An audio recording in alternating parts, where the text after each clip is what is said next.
जी औज़ुबिल्लाहिमिनश्शैतानिर्रजीम बिस्मिल्लाहिर्रहमानिर्रहीम रब्बी इश्रह ली सदरी वयस्सिर ली अमरी वाहलुल उक़्दतम मिन लिसानी यफ़क़हू क़ौली रब्बि ज़िदनी इल्मा।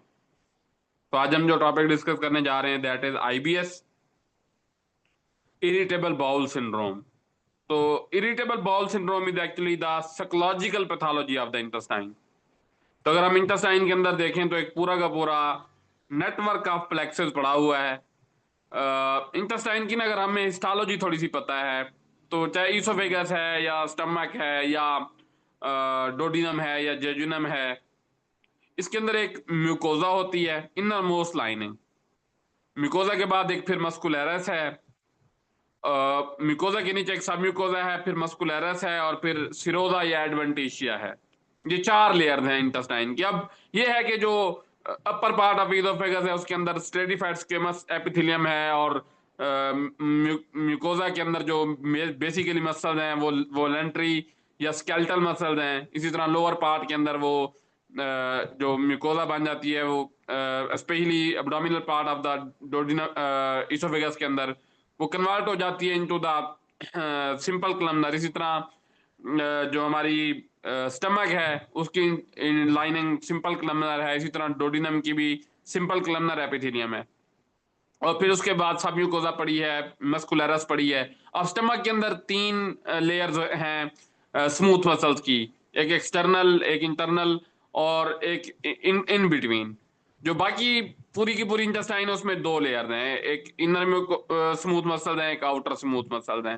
फिर उसके बाद जहाँ पे पेरिटोनियम होगी तो वो सिरोजा कहलाएगी और जहाँ पे पेरिटोनियम नहीं है तो वो एडवेंटिशिया कहलाएगी। तो ये बेसिकली सारी की सारी हिस्टोलॉजी है। जो म्यूकोजा है ना, म्यूकोजा के नीचे सब म्यूकोजा, सब म्यूकोजा के अंदर एक न्यूरॉन का प्लेक्सस पड़ा हुआ है जिसको हम सब म्यूकोजल प्लेक्सस बोलते हैं, या इसका दूसरा नाम होता है ऑरीबैक प्लेक्सस। इसी तरह जो स्मूथ मसल लेयर हैं उसके अंदर भी एक न्यूरॉन्स का प्लेक्सस पड़ा हुआ है जिसको माइंटेरिक प्लेक्सस बोलते हैं। तो ये जो बेसिकली सब म्यूकोजल प्लेक्सस या माइंटेरिक प्लेक्सस है, इनकी अगर कोई पैथोलॉजी हो जाए, स्पेशली साइकोलॉजिकल पैथोलॉजी, तो उससे आईबीएस होता है।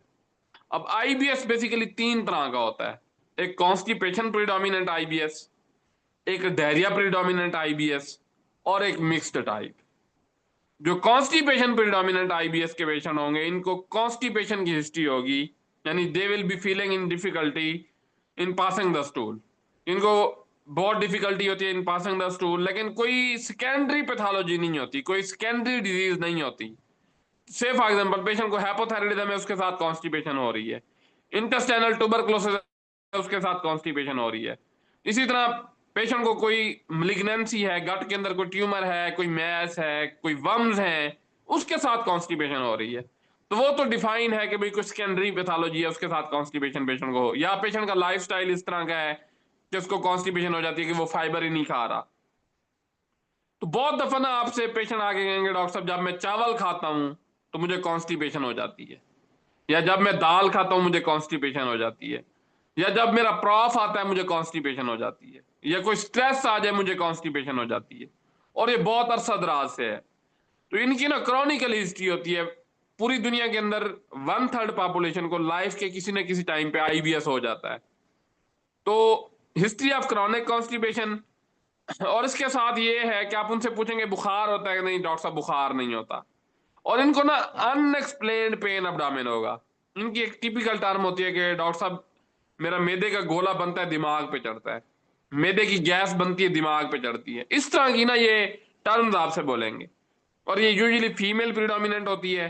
अनएक्सप्लेन्ड पेन अब्डामिन होगा, एपिगैस्ट्रिक रीजन के अंदर कभी पेन हो रहा है, कभी पेन अम्बिलिकल रीजन के अंदर आ गया है, कभी राइट हाइपोकॉन्ड्रियम के अंदर आ गया है, कभी सुप्रा प्यूबिक आ गया है। And that pain will trigger after taking some foods, मतलब कुछ पार्टिकुलर फूड होगी उससे ट्रिगर हो जाएगा। डॉक्टर साहब गोभी खाता हूं तब हो जाता है, चावल खाता हूं तब हो जाता है, गोश्त खाता हूं फिर हो जाता है। तो और that pain will relieve with defecation, जब पेशेंट डेफिकेट करेगा तो उसके बाद पेन रिलीव हो जाएगा। तो ये हिस्ट्री होगी, history of constipation in constipation predominant IBS. associated some foods associated some with some triggering factor. Number one, unexplained pain abdomen होगा, and that pain abdomen will be relieved with defecation. और इनको ना कोई red alert नहीं होंगे, इनको bleeding पर rectum नहीं होगी, वेट लॉस नहीं होगा, फीवर नहीं होगा। आईबीएस के साथ कभी भी रेड अलर्ट्स नहीं आते, क्योंकि इट सेल्फ माइंड टेरिक प्लेक्सस की पैथोलॉजी है या सब म्यूकोजल प्लेक्सस की पैथोलॉजी है। तो होता क्या है कॉन्स्टिपेशन प्रेडोमिनेंट आईबीएस के अंदर? तो जब भी कोई खास किस्म का ट्रिगर आता है, स्ट्रेस आता है, फूड आती है, तो ये जो न्यूरॉन्स के प्लेक्सेस मैंने आपको बताए, इनकी हैपो एक्टिविटी स्टार्ट हो जाती है। इनकी जो एक ऑप्टिमम लेवल पे ये वर्क कर रहे थे वो उतना नहीं करते, उससे कम पे वर्क करना स्टार्ट कर देते हैं। अब जो गट की पेरिस्टाल्टिक एक्टिविटीज हैं, ये होती है माइंड टेरिक प्लेक्सेस स्मूथ मसल की कंट्रैक्शन की वजह से। अब वो हैपो एक्टिव हुए पड़े हैं, तो कंट्रैक्शन नहीं होगी। जब कंट्रैक्शन नहीं होगी तो जो फूड पार्टिकल्स हैं वो आगे नहीं बढ़ेंगे। जब वो आगे नहीं बढ़ेंगे तो बैक्टीरिया उनको फर्मेंट करेंगे, उससे बेसिकली पेशेंट को बर्पिंग होगी, अब्डोमिनल डिस्टेंशन होगी। और साथ पेशेंट ये ऐसे बताएंगे, डॉक्टर साहब मुझे गैस बहुत ज्यादा होती है, बेल्चिंग बहुत ज्यादा होती है। और दूसरा क्या होगा कि जब फूड पार्टिकल्स आगे नहीं जा रहे तो मैक्सिमम वाटर अब्जॉर्ब हो जाएगा। जब मैक्सिमम वाटर अब्जॉर्ब होगा इंटेस्टाइन से, फूड पार्टिकल से इंटेस्टाइन के अंदर, तो फीकल मैटर हार्ड हो जाएगा। तो उसी को तो हम कॉन्स्टिपेशन बोल रहे हैं। तो पेशेंट को क्या हो रहा है जी? बहुत ज्यादा पेशेंट कहेगा डॉक्टर साहब मुझे गैस बहुत ज्यादा होती है, डिकारें आती हैं, मैदे का गोला बनता है, दिमाग पे चढ़ता है, खाना खाता हूं पेट फूल जाता है, कॉन्स्टिपेशन हो जाती है। तो ये और क्या कैसे होता है? डॉक्टर साहब दाल खाता हूं फिर हो जाता है, चावल खाता हूं फिर हो जाता है। तो ये साइकोलॉजिकल पैथोलॉजी है। तो दैट्स वाई जो कॉन्स्टिपेशन प्रेडोमिनेंट पेशेंट हमारे पास आएंगे, अब इनके हम ना, ये तो है हिस्ट्री। अब हमने एग्जामिनेशन के ऊपर ना देखना है कि इस पेशेंट को कोई सेकेंडरी पैथोलॉजी तो नहीं है, यानी इसको हैपोथायराइडिज्म तो नहीं है। तो हैपोथायराइडिज्म में पल्स क्या होती है? ब्रैडीकार्डिया। जब हम इन पेशेंट की पल्स चेक करेंगे तो वो नॉर्मल होगी या टैकीकार्डिया होगी। लेकिन जब हैपोथायराइड था, हैपोथायराइड में भी तो कॉन्स्टिपेशन होती है, वेट गेन होता है, लेकिन तो वहां पे पल्स ब्रैडीकार्डिया होगा। तो इनके एग्जामिनेशन पे पल्स नॉर्मल होगी या टैकीकार्डिया होगा। सम टाइम पेशेंट को एसोसिएटेड एंजाइटी भी होती है। तो पल्स हमने देख ली, फिर हम इनका ब्लड प्रेशर देख लें। तो जो ब्लड प्रेशर है उसकी एज सच आईबीएस के साथ कोई एसोसिएशन नहीं है। हाँ, क्योंकि वाइटल्स का पार्ट है, इटसेल्फ एक पैथोलॉजी हो सकती है, तो इसलिए हमने ब्लड प्रेशर देखना है। फिर हमने ऑक्सिलरी टेम्परेचर देखना है। तो इनका ऑक्सिलरी टेम्परेचर नॉर्मल होगा, क्योंकि ये कोई इन्फेक्शियस पैथोलॉजी नहीं है। लेकिन अगर एक पेशेंट को गट की मेलिग्नेंसी है, या वर्म्स हैं, या इंटेस्टाइनल ट्यूबरकुलोसिस है, तो उसमें तो फीवर होगा। तो पेशेंट फीवर, वेट लॉस के साथ जब भी आते हैं तो हमने स्पेशली रूल आउट करना है कि कोई मेलिग्नेंसी तो नहीं है और कोई ट्यूबरकुलोसिस तो नहीं है। तो यहां पे टेम्परेचर नॉर्मल होगा इन केस ऑफ आईबीएस। फिर हम इनका रेस्पिरेटरी रेट देखते हैं तो वो भी अनरिमार्केबल। फिर हम इनकी आईज देखेंगे, वो भी unremarkable, no conjunct jaundice, no pallor. फिर हम इनका नोज देखते हैं, ओरल कैविटी देखते हैं, अनरिमार्केबल। चेस्ट ऑस्कल्टेट करेंगे, अनरिमार्केबल। जब हम इनकी अब्डोमेन पाल्पेट करेंगे तो अब्डोमेन भी अनरिमार्केबल मिलेगी। मतलब अब्डोमेन के अंदर हमें कोई मैस नहीं मिलेगा, कोई कोई स्कार मार्क। अगर एक पेशेंट को कॉन्स्टिपेशन है, उसको previously history of C section थी या हिस्ट्री ऑफ अपेंडिसेक्टमी थी, तो हो सकता है कि उसको कोई एडहेजन बन रही हो, उसकी वजह से उसको कॉन्स्टिपेशन हो रही हो। तो आईबीएस में ऐसा नहीं होता। तो अब्डोमेन की एग्जामिनेशन अनरिमार्केबल होंगी। जब हम इनकी फिर सीबीसी करवाएंगे अनरिमार्केबल, स्टूल एग्जामिनेशन करवाएंगे अनरिमार्केबल, अल्ट्रासाउंड अब्डोमेन करवाएंगे अनरिमार्केबल। तो हमने क्राइटेरिया यही सेट करना है कि अगर एक पेशेंट को कॉन्स्टिपेशन हो जाए with some food particles, with some triggering agents, number two pain abdomen unexplained हो, यानी ये अपेंडिसाइटिस, कोलिसिस्टाइटिस, हेपाटाइटिस किसी पे फिट नहीं हो रहा, और साथ जो पेन है वो रिलीव हो जाए विद डेफिकेशन, तो ये आईबीएस है। तो हमने इन पेशेंट को अब क्या करना है? तो हमने पेशेंट की काउंसलिंग करनी है। तो काउंसलिंग में आप पेशेंट को रीअश्योर करेंगे। ये डर रहे होते हैं कि पता नहीं खुदा ना खास्ता मुझे क्या इशू है। तो हमने पेशेंट को बताना है कि परेशानी की कोई बात नहीं है, दुनिया में हर तीसरा बंदा इस बीमारी का जिंदगी के किसी न किसी टाइम पे शिकार हो जाता है।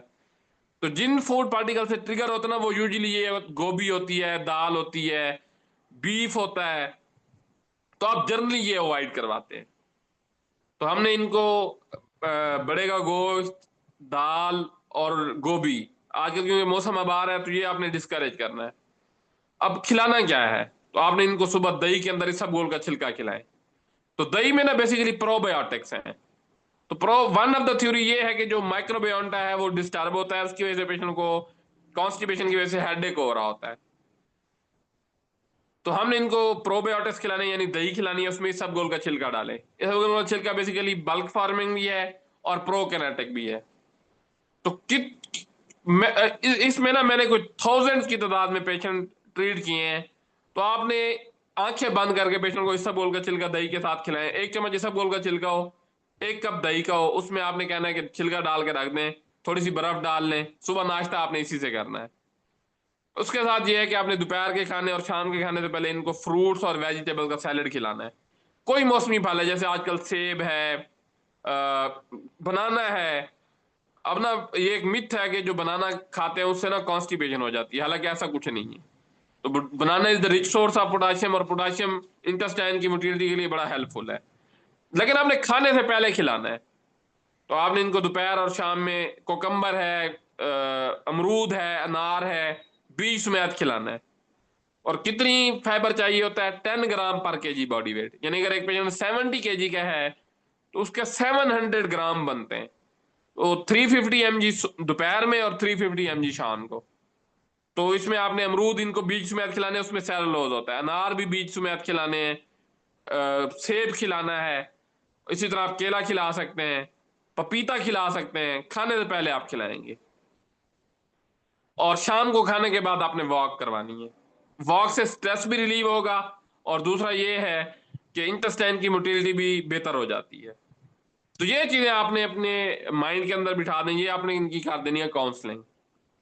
अब हमने इनकी सिम्टम्स भी तो एड्रेस करने हैं ना। आप कॉन्स्टिपेशन में क्या हुआ है कि जो माइंड डायरेक्ट प्लेक्सस है वो हैपोफंक्शन हुआ पड़ा है। तो हमने उसकी मोटिलिटी इंक्रीज करवानी है। तो मोटिलिटी इंक्रीज कराने के लिए हमारे पास जो लेग्जेटिव्स होते हैं, तो उस उनको हम स्टिमुलेंट लेग्जेटिव बोलते हैं। जैसे हमारे पास लेग्जोब्रान है, सोडियम पीकोसल्फेट। लेग्जोब्रान या सिकिलेक्स के नाम से आता है। आपने आज रात 2 गोलियां देनी है, 5 mg की एक टेबलेट होती है, फिर एक गोली सुबह शाम। अगर एक पेशेंट को लूज टूल स्टार्ट हो जाते हैं तो आप इसको ओडी में कर दें, फिर भी लूज टूल सेटल नहीं होते तो आप इसको बंद कर दें। तो यहां पे हम पेशेंट को स्टिमुलेंट लेग्जेटिव क्यों दे रहे हैं, क्योंकि hypo functioning of mind direct plexus है, यानी गट की मोटिलिटी डिक्रीज हुई पड़ी है, तो हमने उसको इंक्रीज करना है। अब हम इसको बल्क फार्मिंग देते रहेंगे तो क्या बेनिफिट होगा, कोई भी बेनिफिट नहीं होना। तो दैट्स व्हाई हमने stimulant laxative according to NICE guidelines are preferred in the patient presenting to us with constipation predominant IBS.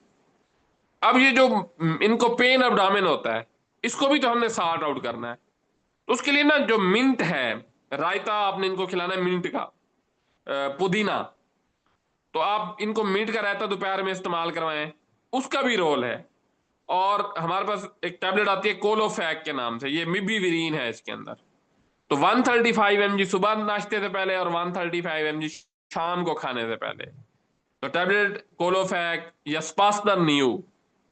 एक हमने इनको लाइफस्टाइल मॉडिफाई किया, कॉन्स्टिपेशन के लिए हमने इनको लेग्जोब्रान दी, नीचे हमने इनको कोलोफैक या स्पास्लर न्यू टैबलेट दी कि उसमें मिबिविरीन है, और मिंट का रायता आपने इस्तेमाल करवाना है।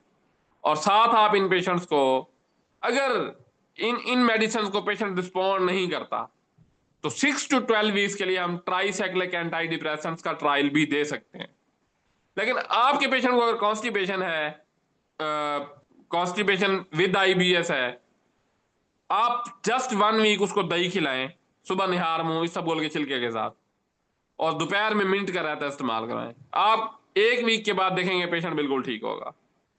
तो ये है जी। और ये अकॉर्डिंग टू बुक्स भी यही है कि आपने पेशेंट को काउंसल करना है, जिस फूड से ट्रिगर हो रहा है वो अवॉइड करनी है। आपने पेशेंट को यूज करवाने हैं ऐसी डाइट्स जिनका बेसिकली प्रोबायोटिक्स हैं जिनके अंदर। तो उसमें दही वंडरफुल है, और साथ आप लेग्जोब्रान देंगे इनको एज अ स्टिमुलेंट लेग्जेटिव, कोलोफैक देंगे। अगर स्टिल पेशेंट को रिस्पॉन्स नहीं आता तो आप ट्राइसाइक्लिक एंटी डिप्रेसेंट टैबलेट ट्रिप्टानॉल के नाम से आती है, तो 10 mg से 25 mg तक एट बेड टाइम आप देते हो। कितने टाइम के लिए देते हो? 6 to 12 वीक्स के लिए देते हो। ये तो है कॉन्स्टिपेशन प्रीडोमिनेंट आईबीएस। अगर एक पेशेंट को डायरिया प्रीडोमिनेंट आईबीएस हो तो उसको हमने कैसे ट्रीट करना है? तो जो डायरिया प्रीडोमिनेंट आईबीएस होगा, ये भी हमारे पास पेशेंट आएंगे with history of chronic diarrhoea. तो क्रॉनिक डायरिया हम लेबल करते हैं अगर 6 वीक से ज्यादा का डायरिया है, यानी पेशेंट को ना 3 माह से लूज स्टूल्स है। डॉक्टर साहब जब प्रॉफ आता है ना तो मुझे लूज स्टूल स्टार्ट हो जाते हैं, जब कोई स्ट्रेस आ जाए तो लूज स्टूल स्टार्ट हो जाते हैं, जब मैं दाल खा लूं मुझे लूज स्टूल स्टार्ट हो जाते हैं। इसी तरह कुछ कहते हैं डॉक्टर साहब जब मैं मटन खाता हूं मुझे लूज स्टूल स्टार्ट हो जाते हैं। इसी तरह दालें हैं, गोभी है, किसी भी फूड से ट्रिगर हो सकता है। तो लूज स्टूल क्रॉनिक डायरिया के साथ जब भी कोई पेशेंट आएगा तो हमारे पास there is a list of differentials. तो उसमें जो टॉप पे डिफरेंशियल है उसमें सीलियक डिजीज है। तो सीलियक डिजीज वालों की यही हिस्ट्री होती है कि जब बच्चे को जब से हमने गंदम की रोटी खिलाना स्टार्ट किया उसको लूज स्टूल्स लगे रहते हैं। इसी तरह लैक्टोज इंटॉलरेंस, दूध पीता है लूज स्टूल कर रहा होता है। इसी तरह malabsorption syndromes, tropical sprue, Crohn disease, ulcerative colitis, intestinal tuberculosis, hyperthyroidism. तो ये लूज टूल्स के साथ पेशेंट जब भी आएंगे हमारे पास तो ये चीजें हमने सोचनी। इसी तरह अगर जीआरडीए से ट्रीट ना हो ना, जीआरडीए लंबली एक ऑर्गेनिज्म होता है, अगर उसको हम ट्रीट प्रॉपर ना करें तो वो भी पहले परसिस्टेंट डायरिया करवाता है 2 to 6 वीक्स का, फिर लेटर ऑन क्रॉनिक भी हो सकता है। लेकिन ये मैंने जितनी पैथोलॉजीज आपको बताई हैं इन सब के अंदर वेट लॉस होगा। आप हाइपरथायराइडिज्म देखेंगे पेशेंट को वेट लॉस होगा, आप सीलियक देखेंगे फेलर टू थ्राइव होगा, आप ट्रॉपिकल स्क्रू देखें, मेल अब्जॉर्प्शन देखें, lactose intolerance, Crohn's, ulcerative colitis, सब में वेट लॉस होता है। लेकिन जो पेशेंट हमारे पास डायरिया प्रीडोमिनेंट आईबीएस वाले होंगे ना, इनको वेट लॉस नहीं होगा। इनको बेसिकली वही अगेन जो इंटेस्टाइन की साइकोलॉजिकल पैथोलॉजी है, कॉन्स्टिपेशन प्रीडोमिनेंट आईबीएस के अंदर मोटिलिटी डिक्रीज हो रही थी, यहां पे due to certain triggering agents, वो डाइट हो सकती है, वो इन्वायरमेंट हो सकता है, वो पेशेंट का स्ट्रेस हो सकता है, उससे वो हाइपर फंक्शनिंग स्टार्ट हो जाती है उनकी। तो जब उनकी हाइपर फंक्शनिंग स्टार्ट हो जाएगी, यानी अब आपके जो स्मूथ मसल हैं वो कंट्रैक्ट कर ही जा रहे हैं, उससे क्या होगा? पेशेंट को डायरिया स्टार्ट हो जाएगा, क्योंकि पानी अब्जॉर्ब भी नहीं होता ऑप्टिमम। जब अब्जॉर्ब नहीं होगा तो पेशेंट को डायरिया स्टार्ट हो जाएगा। लेकिन वेट लॉस बहरहाल इसमें नहीं होगा। तो अगर हम इन पेशेंट की एग्जामिनेशन पे आए तो हम इनकी पल्स देखेंगे।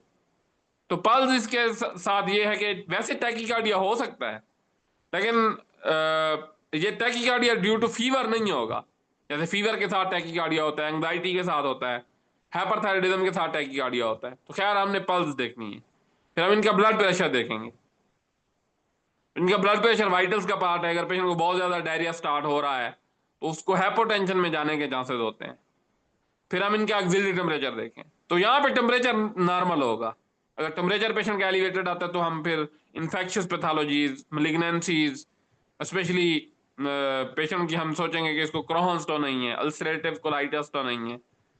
इसी तरह पेशेंट को ना डायरिया अल्टरनेटिंग विद कॉन्स्टिपेशन हो रहा होता है, फीवर, वेट लॉस होता है, वो कहता है डॉक्टर साहब एक गोला बनता है पेट का, वो पूरे पेट में घूम रहा होता है, और हम अब्डोमेन पालपेट करते हैं तो हमें डॉजी अब्डोमेन मिलती है, जैसे आटा गूंद रहे हैं। तो ये इंटेस्टाइनल ट्यूबरकुलोसिस का फीचर होता है।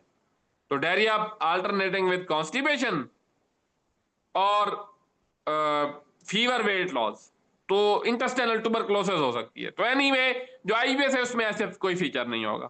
ऑक्सिलरी टेम्परेचर नॉर्मल होगा, रेस्पिरेटरी रेट नॉर्मल होगा, आईज इनकी अनरिमार्केबल। इनको ना डॉक्टर साहब यूं होता है कि पेशेंट ने सुबह दाल खाई ना, इसको 2 दफा स्टूल आ गए, 3 दफा स्टूल है, मतलब ये परसिस्टेंट नहीं रहेगा। एक ये नहीं होगा पेशेंट को डेली डायरिया लग रहा हो, जब वो ट्रिगर आएगा उससे उसको डायरिया स्टार्ट हो जाएगा। तो पेशेंट की हिस्ट्री यही होगी, डॉक्टर साहब 6 महीने हो गए, जब मैं चावल खाता हूँ, जब मैं दाल खाता हूँ, जब मैं गोभी खाता हूँ, जब मैं मटन खाता हूँ, मुझे डायरिया स्टार्ट हो जाता है। तो 1 2 3 एपिसोड होती हैं। तो खैर इनकी due to hyper functioning, hyper motility of smooth muscles, ये डायरिया स्टार्ट हो रहा होता है। तो जब हम इनकी अब्डामेन पाल्पेट करेंगे वो अनरिमार्केबल होगी। हाँ, बाउल साउंड एग्जैजरेटेड मिल सकती हैं due to hyper functioning of, और ये खुद भी पेशेंट बता रहे होते हैं, डॉक्टर साहब मुझे ना पेट के जो दर्द हैं वो महसूस होती हैं, या पेट में मरोड़ महसूस होते हैं, या मुझे आवाजें आती हैं। तो अप टू 5 अगर साउंड आती हैं ना गट की, तो ये नॉर्मल होती हैं। अगर उससे ज्यादा होंगी तो ये फिर इसका मतलब ये कि हमने कोई काज रूल आउट करना है। खैर, हम इनकी सीबीसी करवाएंगे अनरिमार्केबल, स्टूल एग्जामिनेशन कराएंगे अनरिमार्केबल, चेस्ट एक्सरे करवाएंगे unremarkable, X-ray abdomen unremarkable, ultrasound abdomen unremarkable. तो इसमें भी यही होगा कि ऑफ एंड ऑन पीरियड्स, इनमें ना हम स्टूल एग्जामिनेशन करवाते हैं जारडीएल रूल आउट करने के लिए। तो JRDS IBS is different, JRDS is different. तो ये आपने याद रखना है कि जब ये पेशेंट हमारे पास आएंगे with history of diarrhoea predominant IBS, अब क्योंकि हाइपर मोटिलिटी हुई पड़ी है, तो हम इनको जो मेडिकल थेरापी देंगे उसमें मोटिलिटी डिक्रीज करने वाली ड्रग्स देंगे। तो एक टैबलेट आती है हमारे पास लोप्रामाइड इमोडियम के नाम से, तो 2 mg TDS हम देते हैं। और क्योंकि स्मूथ मसल्स का पेन होता है एब्डोमेन के अंदर, तो हम मिबिविरीन देते हैं, यानी कोलोफैक्स या स्पासलर्नियू 135 mg BD। और पॉजिटिव काउंसलिंग, ये भी परेशान होते हैं कि डॉक्टर साहब पता नहीं मुझे कोई कैंसर हो गया, खुदा ना खास्ता 6 महीने हो गया मुझे, जब भी मैं कोई बद परहेजी करूं तो मुझे डायरिया स्टार्ट हो जाता है। तो इनको भी आपने पॉजिटिवली काउंसल करना है कि भाई देखें, जो खुदा ना खास्ता मेलिग्नेंसी होती है उसके अंदर पेशेंट का वेट लॉस होता है, फीवर होता है, तो परेशानी की कोई बात नहीं है, सारी आपकी लैब्स अनरिमार्केबल है। तो जिस पार्टिकुलर एजेंट से ट्रिगर होगा वो अवॉइड करेंगे। और इनको भी आपने इस सब गोल का छिलका इस्तेमाल करवाना है, दही के अंदर ही इस्तेमाल करवा दें। तो ये बेसिकली सब गोल के ना दोनों बेनिफिट हैं, डायरिया में भी हेल्पफुल है, कॉन्स्टिपेशन में भी हेल्पफुल है। तो प्रोबायोटिक्स चले गए गट के अंदर। बेसिकली डायरिया में ये क्या करता है कि ये सक कर लेता है एक्सेसिव वाटर को, तो फर्म स्टूल आते हैं, फॉर्म्ड स्टूल आते हैं। तो ये आपने इनको बताना है, साथ आप इनको केले खिलाएं ताकि पोटाशियम रिप्लेस हो। और इसके अलावा ये है कि अगर पेशेंट मल्टीपल डॉक्टर्स को विजिट कर चुका है या आपकी काउंसलिंग को रिस्पॉन्ड नहीं कर रहा, तो यहाँ पे भी हम tricyclic anti depressant 6 to 12 weeks तक दे सकते हैं। लेकिन पेशेंट खुद अगर ठीक होना चाहेगा तो वो ठीक हो जाएगा। अदरवाइज आप ये मल्टीपल डॉक्टर को विजिट करते हैं, इनको साइकोलॉजिकल इश्यूज साथ आ रहे होते हैं, तो ये आपने इन पेशेंट को बहरहाल ट्रीट करना है by prescribing Imodium 2 mg TDS for 1 week. इसके साथ आप इन पेशेंट को कोलोफैक देते हो, ट्रिप्टानॉल देते हो, और साथ अगर पेशेंट को आज सुबह एपिसोड आई है तो आप ORS भी दे सकते हैं ताकि उसका पोटाशियम रिप्लेस हो जाए। तो जब मिक्स्ड टाइप ऑफ आएगी कि कभी कॉन्स्टिपेशन कभी डायरिया, तो फिर आपने ना इमोडियम देना है, ना हमने इनको देना है स्टिमुलेंट लैक्सेटिव में लेक्सोब्रान। फिर हमारे पास एक टैबलेट आती है, एक एंटीबायोटिक है ये बेसिकली, सिंथेटिक एंटीबायोटिक रिफेक्सामीन के नाम से, रिफेक्सा। तो ये हमने इनको 550 mg BD देनी होती है, बाकी कोलोफैक आप वैसे देंगे। और अगर पेशेंट आता है जी उसको CNS की कोई डिप्रेशन एंग्जाइटी का इशू है, तो फिर आप उनमें ट्राइसाइक्लिक एंटी डिप्रेसेंट्स भी देंगे। तो अगर मिक्स टाइप हो तो रिफेक्सा, बाकी कोलोफैक सेम है, कोलोफैक या स्पासलन नहीं हो। अगर कॉन्स्टिपेशन प्रीडोमिनेंट है तो सिकिलेक्स या लेक्सोब्रान, और अगर डायरिया प्रीडोमिनेंट है तो इमोडियम। तो ये है जी management of IBS along with counselling. अब आ जाते हैं एनल फिशर क्या है।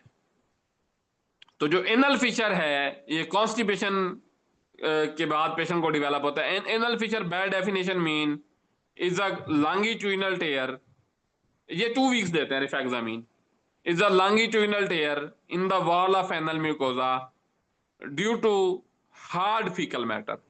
एक टेयर है एनल म्यूकोजा के अंदर और एक ये लॉन्गिट्यूडिनल टेयर है। तो यूजुअली कॉन्स्टिपेशन के बाद एनल फिशर डेवलप होता है। तो पेशेंट हमारे पास ब्लीडिंग पर रेक्टम के साथ आते हैं। तो जब भी कोई पेशेंट हमारे पास ब्लीडिंग पर रेक्टम के साथ आएगा तो देयर आर सर्टेन डिफरेंशियल्स। तो उसमें एक तो एनल फिशर है, एनल फिशर यूं समझे कि एक जख्म आ गया एनल कैनाल के अंदर due to hard faecal matter. दूसरा haemorrhoids, haemorrhoids are the varicose haemorrhoidal veins. तो जब भी रेज्ड इंट्रा एब्डोमिनल प्रेशर होता है उसमें हेमोरॉइड्स डेवलप हो जाते हैं। तीसरा, rapid transit of upper GI bleed, patient को खून की उल्टी आई है और पखाने भी आ रहे हैं, काले रंग के पखाने आ रहे हैं, फ्रेश ब्लीडिंग पर रेक्टम आ रही है। इसी तरह क्रोहन डिजीज, अल्सरेटिव कोलाइटिस, ये भी ब्लीडिंग पर रेक्टम के साथ आ सकते हैं। इसी तरह पेशेंट को अगर मलिग्नेंसी है रेक्टम की, कोलन की, ब्लीडिंग पर रेक्टम के साथ आ सकते हैं। इसी तरह कोई पोलेप ब्लीड कर रहा है, कोई रेक्टल पोलेप है, कोई कोलन का पोलेप है, वो ब्लीड करी जा रहा है, तो उसमें भी ब्लीडिंग पर रेक्टम के साथ आ सकते हैं। तो जो जितने भी हमारे पास आते हैं ना, ये सारे के सारे सबको डायरिया होता है। डायरिया के साथ आएगा तो हमने Crohn's, ulcerative colitis, even amoebic bacillary dysentery, even हमारे पास पोलिप, मलिग्नेंसी, तो ये आ रहे होते हैं। और जो फ्रेश ब्लीडिंग पर रेक्टम यंग पेशेंट आया है प्रोसीडेड आफ्टर कॉन्स्टिपेशन, कॉन्स्टिपेशन थी, पेशेंट ने स्टूल पास किया, उसकी साइड पे ब्लड आया, तो जो ये होगा ना पिक्चर यंग पेशेंट की, ये एनल फिशर की पिक्चर होती है कि यंग पेशेंट है, उसको फ्रेश ब्लीड पर रेक्टम हुआ है। कब हुआ है? पहले उसको कॉन्स्टिपेशन थी, अब उसको कॉन्स्टिपेशन तो रिलीव हो गई है और on the side of the stool blood आता है। अब बेसिकली होता क्या है? होता यह है कि जब हार्ड फीकल मैटर रेक्टम के अंदर कलेक्ट होता है और उसके बाद पेशेंट स्ट्रेन करता है और वो पास करते हुए इंजरी काज कर देता है इनटू द एनल म्यूकोजा, जिसको हम फिशर बोल रहे हैं, तो उसके बाद जो एक्सटर्नल एनल स्फिंक्टर है उसकी सिंपैथेटिक कंट्रैक्शन हो जाती है। अब जब पेशेंट डेफिकेट करता है ना, तो उसमें तो रिलैक्सेशन होनी चाहिए, अब यहाँ पे सिंपैथेटिक कंट्रैक्शन है। जब उस कंट्रैक्शन की वजह से पेशेंट को difficulty in passing the stool होती है, वो पेन होगा उसको बहुत ज्यादा, क्योंकि स्मूथ मसल ऑटोमेटिक कंट्रैक्ट हुआ पड़ा है, ऑटोनोमिक कंट्रैक्ट हुआ पड़ा है। अब उससे क्या होगा? उससे ये होगा कि जब पेशेंट को डिफिकल्टी होगी स्टूल पास करने में या पेन होगा, तो ही या she will be reluctant in passing the stool. उसको डर लगेगा वॉशरूम जाते हुए कि इतना दर्द होता है उसको, तो उसे पीछे रेक्टम के अंदर, कोलन के अंदर फीकल मैटर पड़ा रहेगा, वाटर अब्जॉर्ब होता रहेगा, उससे कॉन्स्टिपेशन वार्स हो जाएगी। तो ये एक विशियस साइकिल चलता है कि पेशेंट को टेयर हुआ, टेयर से एक्सटर्नल एनल स्फिंक्टर की सिंपैथेटिक कंट्रैक्शन हुई, उससे पेशेंट को difficulty in passing the stool हो रहा था, और वहां पे ना जब वेदोकंस्ट्रिक्शन हो जाएगी जहां पे स्मूथ मसल कंट्रैक्ट हो रहा है, उससे क्या हुआ कि रेक्टम के अंदर, कोलन के अंदर फीकल मैटर ज्यादा देर रिजाइड रहा, उससे कॉन्स्टिपेशन वार्स हो जाएगी। जब वार्स होगी तो पेशेंट को अगेन स्टूल पास करते हुए डिफिकल्टी होगी। तो ये एक ना विशियस साइकिल चल पड़ता है। तो हमने इसको तोड़ना होता है। अब हम पेशेंट के एग्जामिनेशन पे पल्स देखेंगे अनरिमार्केबल, ब्लड प्रेशर अनरिमार्केबल, यानी पल्स आप देखेंगे 70-80 मिलेंगी, प्रेशर नॉर्मल मिलेंगे, एक्सिलरी टेम्परेचर नॉर्मल मिलेगा, रेस्पिरेटरी रेट नॉर्मल मिलेगा, eyes, nose, oral cavity unremarkable, chest unremarkable, abdomen unremarkable. अब हम इन पेशेंट का कब, जब भी किसी पेशेंट को ब्लीडिंग पर रेक्टम होती है तो हम पेशेंट का डिजिटल रेक्टल एग्जामिनेशन करते हैं कि ब्लीडिंग एग्जैक्टली किस जगह से हो रही है, कोई मैस तो नहीं है, कोई पोलिप तो नहीं है, और एनल स्फिंक्टर की टोन कैसी है, ये चेक करने के लिए। In all other pathologies we need to go for DRE and proctoscopy, but in case of anal fissure that is absolutely contraindicated. तो कभी भी एनल फिशर के केस में हमने ना DRE करना है ना प्रोक्टोस्कोपी करनी है। Examination under anaesthesia is the investigation of choice. तो खैर, हम तो पेशेंट को, यंग पेशेंट अगर कॉन्स्टिपेशन के साथ आ रहा होता है ब्लीडिंग पर रेक्टम के साथ, तो हम एनल फिशर ही बनाते हैं अनटिल और अनलेस प्रूवन अदरवाइज। इसको ना आम जुबान में बादी बवासीर भी बोलते हैं। तो हल्का हल्का ब्लड आता है on the side of the stool, तो हमें एग्जामिनेशन अनरिमार्केबल मिलेगा अब्डोमेन तक का। अब हम देख तो कॉन्स्टिपेशन की काज देखते हैं कि उसको हाइपोथायराइडिज्म तो नहीं है, पेशेंट को इंटेस्टाइनल मैलिग्नेंसी तो नहीं है, इंटेस्टाइनल ट्यूबरकुलोसिस तो नहीं है, कोई सेकेंडरी पैथोलॉजी तो नहीं है। लेकिन मोस्ट ऑफ द टाइम जो एनल फिशर होता है वो due to lifestyle of the patient, कि पेशेंट पानी नहीं पी रहा, फाइबर नहीं खा रहा, तो उससे उसको कॉन्स्टिपेशन हुई, उससे उसको एनल फिशर डेवलप हुआ, उससे फिर वो एक विशियस साइकिल चल पड़ा। तो हमने इसकी कॉन्स्टिपेशन रिलीव करवाने के लिए इनको हमने स्टूल सॉफ्टनर देने। अगर बहुत ज्यादा कॉन्स्टिपेशन है तो आप डे 1 पे इनको स्टिमुलेंट लेक्सेटिव दे दें, अदरवाइज आप इनको स्टूल सॉफ्टनर दें। एक सिरप आता है क्रीमाफिन, 2 चम्मच सुबह, 2 दोपहर, 2 शाम को आप देते हो। ये मिल्क ऑफ मैग्नीशिया और साथ में आपने इन पेशेंट को प्रेस्क्राइब करना है मिल्क ऑफ मैग्नीशिया और लिक्विड पैराफिन का कॉम्बिनेशन है सिरप क्रीमाफिन, 2 चम्मच सुबह दोपहर शाम देते हो। साथ में हमने ये करना है कि जहां पे बेसिकली वेदो कंस्ट्रिक्शन हुई है, लोकल पेन है, उसको रिलीव करवाएं।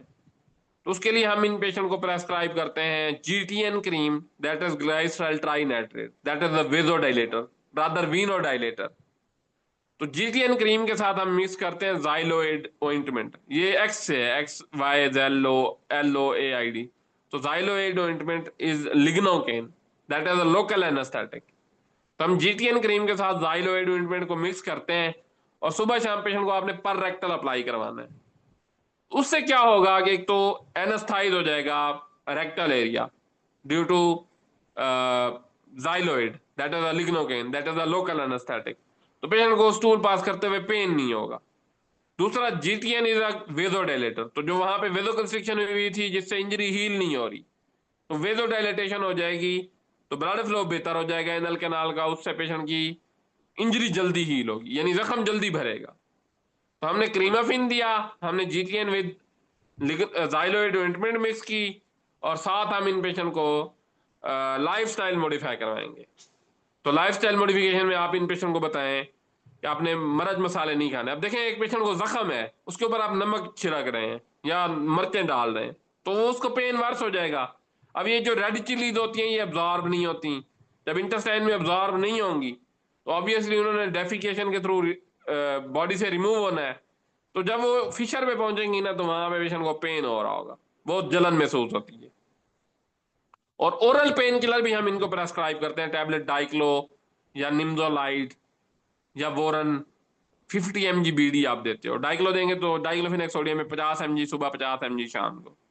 तो 1 वीक हमने क्रीमाफिन देना है, जाइलोइड, जीटीएन क्रीम देनी है और डाइक्लो देनी है। और आपने इनको भी सब गोल का छिलका एडवाइस करना है ताकि बल्क फार्मिंग बने, और मरच मसालों से परहेज करें, और सीड्स बाथ एडवाइस करने हैं। सीड्स बाथ पेशेंट को आपने बिठा देना है नीम गर्म पानी के अंदर। तो एक तो आप नीम गर्म पानी का लें, उसमें पेशेंट को 15-20 मिनट बिठाएं। वैसे तो बीडी लिखा हुआ है यानी सुबह और शाम को, लेकिन आप एटलीस्ट वंस बिठाएं। उससे क्या होगा, जो वार्म वाटर है उससे बेसिकली वेजो डायलेटेशन होगी एनल कैनाल की, और उससे वास्कुलर सप्लाई बेहतर होगी एनल कैनाल की। तो जो वो जख्म बना हुआ है, फिशर बना हुआ है, वो हील हो जाएगा। तो अप टू 6 वीक्स हम इनको मेडिकली ट्रीट करते हैं, और 6 वीक्स के बाद हम इसको क्रॉनिक एनल फिशर लेबल करते हैं। Chronic anal fissure with general surgeon की डोमेन आ जाती है। तो as a young doctor, as a medical specialist, तो हमने इनको मेडिकली ट्रीट करना है by prescribing GTN with xyloid ointment. क्यों प्रेस्क्राइब करना है वो मैं अभी आपको लॉजिक बता चुका हूँ। पेन फ्री करना है ओरल पेन किलर के थ्रू, और साथ हमने कॉन्स्टिपेशन रिलीव करवानी है। अब एक पेशेंट को प्रेगनेंसी है और उसके साथ फिशर डेवलप हो गया है, तो आप ये जीटीएन जाइलोइड तो वैसे लगवाएंगे। और ये जो सीरप क्रीमाफिन है, ये आप प्रेगनेंसी में दे सकते हैं। सीरप क्रीमाफिन भी दे सकते हो, डूफालैक भी दे सकते हो। डूफालैक इज लैक्टोलोज। और साथ आप इन पेशेंट को जो पेन किलर है ना, वो आप डाइक्लो नहीं देते। Diclo is not safe in pregnancy. Rather हम इनको प्रेस्क्राइब करते हैं Tonoflex P, that is tramadol with paracetamol. अगर बहुत पेन है तो आप टोनोफ्लेक्स पी दे दें, अगर काबिल बर्दाश्त दर्द है तो आप पैनाडोल दे दें, 2 गोलियां दर्द की सूरत में। इस तरह टोनोफ्लेक्स हस्ब जरूरत आपने देनी है। तो और लाइफस्टाइल मॉडिफिकेशन सेम है जैसे हमने अडल्ट में नॉन प्रेग्नेंट फीमेल में बताया। बच्चों में anal fissure is not that much common. अब आ जाते हैं हेमरॉइड्स क्या हैं। तो haemorrhoids are actually the dilated tortuous haemorrhoidal veins. तो जब भी इंट्रा अब्डोमिनल या इंट्राथोरेसिक प्रेशर रेज होता है, तो ये टॉर्चस बन जाती हैं, वेरिकोज बन जाती हैं। जैसे एक पेशेंट खड़ा रहे ना मुसलसल, तो उसकी टांगों में वेरिकोज वेन्स बन जाएंगी। तो अगर मुसलसल इंट्रा अब्डोमिनल प्रेशर रेज हो या इंट्राथोरेसिक प्रेशर रेज हो, तो उससे हेमरॉइड्स बनते हैं।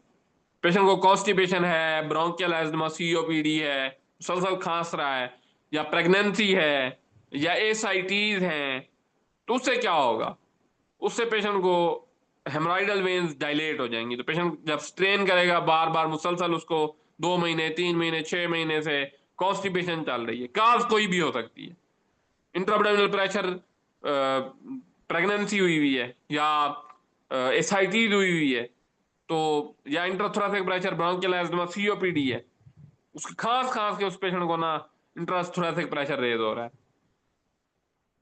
तो अगर एक पेशेंट हमारे पास इस तरह प्रेजेंट करें, जिनको जो हमारे पास आ रहे हो विद ब्लीडिंग पर रेक्टम, दिस टाइम भी फ्रेश ब्लीडिंग पर रेक्टम होगी, but this will be painless bleeding पर रेक्टम। जो एनल फिशर में पेनफुल ब्लीडिंग पर रेक्टम था, तो यहाँ पे पेनलेस ब्लीडिंग पर रेक्टम होगी। पेनलेस ब्लीडिंग पर रेक्टम के साथ पेशेंट हमारे पास प्रेजेंट किया है। तो जब भी कोई पेशेंट हमारे पास ब्लीडिंग पर रेक्टम के साथ आएगा, तो अगर ये पेनलेस है तो हमने फिर डीआरई करना है। तो खैर हम इसे पूछेंगे कब से है, तो ये 1 day, 2 day, 3 days, 4 days, 7 days, 10 days. अभी हमारे माइंड में हमने पूछा भी दर्द तो नहीं होता, तो नहीं, दर्द नहीं होता। तो खैर हमने पूछा कितना ब्लड आता है, तो डॉक्टर साहब मुसलसल ब्लड आ रहा है। तो अब कोई खून की उल्टी तो नहीं आई। अब देखें, rapid transit of upper G bleed होगा, तो खून की उल्टी भी आएगी, काले रंग के बखाने भी आएंगे, साथ ब्लीडिंग पर रेक्टम, फ्रेश ब्लीडिंग पर रेक्टम भी होगी। तो इनको ये नहीं होती। हिस्ट्री के ऊपर ये होगा कि पेनलेस ब्लीडिंग पर रेक्टम है। हम इनकी जब देखेंगे, पेलर तो नहीं है, हाथों पे देखें कि कितना एक ब्लड लॉस हुआ है, ब्लड प्रेशर देखेंगे, एक्सिलरी टेम्परेचर देखेंगे, पल्स देखेंगे, रेस्पिरेटरी रेट देखेंगे। तो जो हेमराइड्स होते हैं ना, इसमें कोई बहुत सिवियर ब्लीडिंग नहीं होती। इसको ब्लीड तब होगा जब ये डेफिकेट करने बैठेगा, तो जो वेन होंगी वो डायलेट होंगी। वो जब डायलेट होंगी, पेशेंट स्टूल जैसे ही पास कर लेगा, उसके बाद वो ब्लीड कर जाएंगे। तो टॉयलेट के बाद ये आपको कहेंगे डॉक्टर साहब मुझे ब्लीडिंग होती है, फ्रेश ड्रॉप्स गिरते हैं। तो ये इनकी हिस्ट्री होगी। तो ये जो हमें एग्जामिनेशन है, पल्स, रेस्पिरेटरी रेट, ये अनरिमार्केबल होगा। ये कंपनसेट होता है जब कोई वेरी सीवियर ब्लीडिंग होगी। अगर एक पेशेंट को इंट्रा खून की उल्टी आ गई है, यानी हिमेटेमेसिस है, या इंट्राअब्डोमिनल ब्लीड चला जा रहा है, तो ऑब्वियसली फिर उसकी पल्स चेक की होगी, प्रेशर लो होंगे, तो वहां पे फिर हम विजिलेंट हो जाएंगे। तो खैर हमने इनकी ये सारी देखी, अब्डोमेन देखी, फिर हमने अब्डोमेन में हेमराइड्स के अंदर सेकेंडरी काज होगी, तो वो उसकी फाइंडिंग मिलेंगी, यानी एसाइटीज हैं, वो मिल सकता है। लेकिन एज सच हेमराइड्स की कोई फाइंडिंग नहीं होती। फिर हम इन पेशेंट की डीआरई करेंगे। तो इनके अंदर जब हम डिजिटल रेक्टल एग्जामिनेशन करेंगे, तो डिजिटल रेक्टल एग्जामिनेशन के ऊपर हमें वेरिकोज वेन जैसी टर्चुअस फीलिंग मिलेंगी डीआरई के ऊपर। और जब हम इन पेशेंट की प्रोक्टोस्कोपी करेंगे, तो प्रोक्टोस्कोपी के ऊपर ना बेसिकली विजिबल हो जाते हैं हेमराइड्स। तो मोस्टली ना ये 9 o'clock या 11 o'clock पोजीशन पे होते हैं। तो खैर जिस पोजीशन पे भी होगा, हम वो देख लेंगे कि भाई यहां से ना हेमराइड ब्लीड कर रहा है। अब मैनेज कैसे करना है, तो मैनेजमेंट है according two degree of the haemorrhoids. तो 4 डिग्री है हेमराइड्स की। Number 1, grade 1 hemorrhoids, if the hemorrhoids are restricted to the anal canal, anal canal के अंदर हैं, बाहर ही नहीं आ रहे, तो ये grade 1 हेमराइड है। grade 2 हेमराइड, अगर ये एनल कैनाल से बाहर आ रहे हैं और खुद ब खुद वापस चले जाते हैं, तो ये grade 2 हेमराइड है। grade 3 हेमराइड ये है कि एनल कैनाल से बाहर प्रोट्रूड कर जाता है, वापस नहीं जाता, हम मैनुअली उसको रिट्रैक्ट करेंगे तो होगा, अदरवाइज नहीं होगा। और grade 4 हेमराइड, एनल कैनाल से बाहर हेमराइड आया हुआ है, इनको ना बवासीरों के मौके बोलते हैं, और वापस ही नहीं जा रहा। तो grade 1 restricted to the anal canal only, grade 2 haemorrhoid anal canal से बाहर आ रहा है, खुद ब खुद वापस जा रहा है। grade 3 हेमराइड एनल कैनाल से बाहर आता है, वापस मैनुअली आपको करना पड़ता है। और grade 4 हेमराइड वापस जाता ही नहीं है।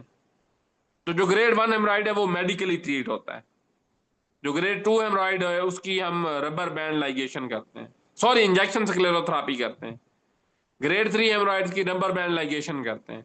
और grade 4 हेमराइड्स की कीमो एम्बोलाइजेशन करते हैं या हेमराइडेक्टमी करते हैं। हम क्योंकि हम मेडिकल के शहजादे हैं, तो हमने मेडिकली इनको ट्रीट करना है।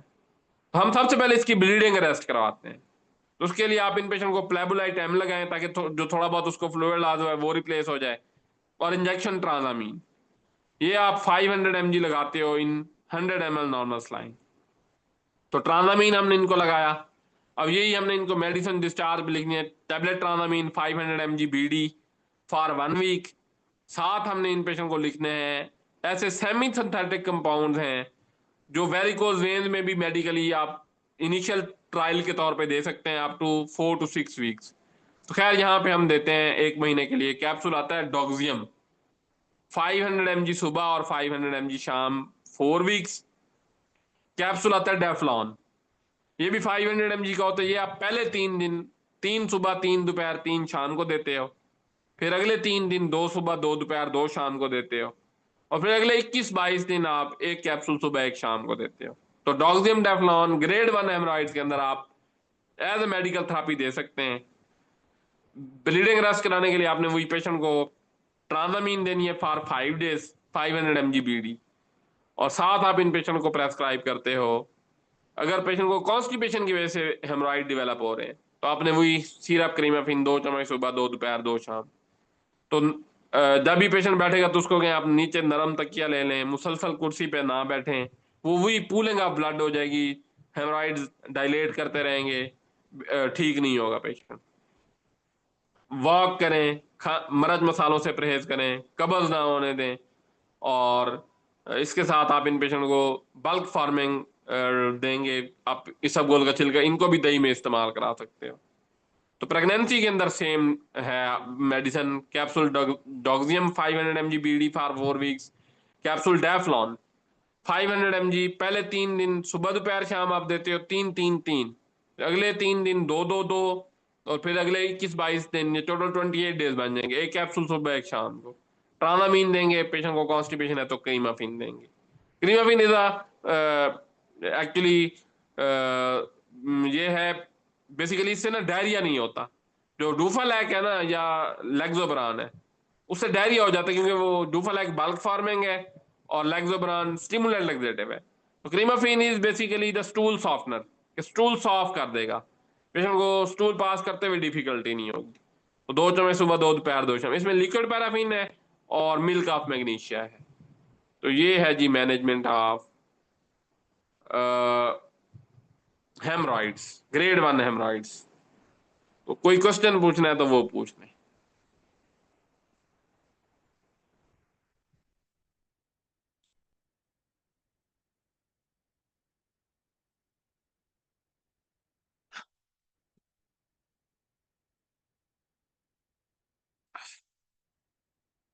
आईबीएस जो जब भी ट्रिगर होगा तो आप एटलीस्ट 1 वीक थेरापी इनको देते हो।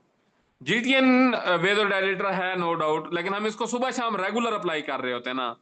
तो वेदोडाइलेशन से हम, अगर patient before going to toilet तब यूज करेगा तो आप तो ब्लीडिंग वर्स हो जाएगी। अदरवाइज सुबह भी आप पेशेंट लगा रहा है 6 बजे, शाम को 6 बजे लगा रहा है, तो उससे ब्लीडिंग वर्स नहीं होगी, हीलिंग बेहतर हो जाएगी। और ये जो हेमराइड्स होंगे ना, इनको आप ठंडे पानी में बिठाएंगे ताकि वेदो कंस्ट्रिक्शन हो जाए। जो फिशर होगा उनको आप नीम गर्म पानी के अंदर बिठाएंगे ताकि वेदो डाइलेटेशन हो और बेहतर हो जाए। मिबिविरिन बेसिकली स्मूथ मसल रिलैक्सेंट है। ग्लाइसरीन के जो बल्ब हैं, सपोजिटरीज हैं, अगर फीकल मैटर पड़ा हुआ है ऊपर अब्डोमेन ठीक है, hard faecal matter into the rectum पड़ा हुआ है, तब हम इनको ग्लाइसरीन सपोजिटरीज देते हैं, 2 सपोजिटरी पर रेक्टल। तो उससे वो लोकल पेशेंट को रिस्पॉन्स आएगा लेग्जेटिव, और जो फीकल मैटर हार्ड था वो डेफिकेट हो जाएगा। Is that clear? तो स्टिल किसी का कोई क्वेश्चन कन्फ्यूजन है तो आप डिस्कशन ग्रुप 5 में आ जाएं। स्टिल कोई इशू होता है तो आप नेक्स्ट डे, यानी कल आप 3 PM to 6 PM मुझे इनबॉक्स कर लें, कॉल कर लें, व्हाट्सएप कर लें, कोई भी आपको क्वेश्चन होते हैं तो आपने बस ये करना है कि एक दफा प्रेस्क्रिप्शन रीड आउट करने हैं, अपने हाथ से लिख लेने हैं। लेक्चर के दौरान हम डिस्कस कर लेंगे कि पेशेंट कैसे आएगा, क्या मेडिसिन देंगे, एग्जामिनेशन पे क्या फाइंडिंग होंगी, हिस्ट्री पे क्या बताएगा, रेड अलर्ट क्या होंगे, और फिर हम फर्दर प्रोसीड कैसे करेंगे। ओके जी, कल इंशाल्लाह अगले टॉपिक के साथ मिलते हैं।